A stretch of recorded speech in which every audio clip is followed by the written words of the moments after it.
Your question is about negotiation. So let's open what's negotiation. The key words of negotiation are two sides. Side one has vulnerability and helplessnesses. Perhaps they're guilty of something. Perhaps they have been caught doing something unwarranted or something illegitimate. So obviously if you're caught doing something which is not so nice and two people know about it, then obviously your positioning is a little weak because inside you feel vulnerable and helpless. Now suppose your opposition knows your vulnerability and helplessness. They're going to use it against you. They're going to pound and pound on that same vulnerable point where you feel a little weak, where you feel weak, if they know that.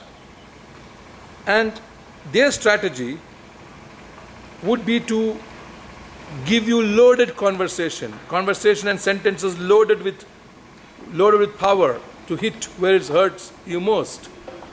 And they may inquire, they may question you with charged questions. So they are charged and loaded questioning and investigative conversation with you, and on the other hand you are vulnerable and helpless, makes it a very difficult time to negotiate. So what you should do in this case, you should put them on the defensive. Your opposition in a conversation, in a negotiation, is very important for you to learn to put the other person on the defensive. Perhaps you must understand their needs, their inherent wants. You must read between the lines. Then you will know there are certain things that trigger their requirement of you. And if that is time bound and immediately they have some requirement from you, some need from you, you can posture that as your negotiating point and diffuse their charged and loaded bombardment, pounding on your weak and on your helpless point. So this is how to perhaps levelize with your opposition to make the negotiation a little more fair. See, when I say fair, it's very important that the other person, your opposition, does not revert to their right to feel offended.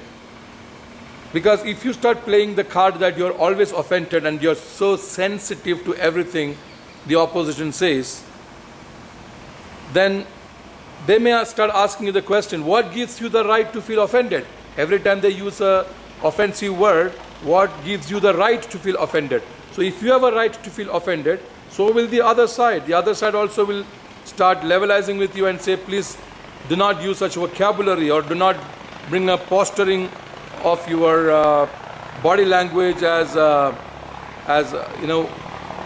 overwhelming or overbearing tone of your voice, because they're going to tell you that such things are offensive to them. So the question will arise, who has a right to feel offended?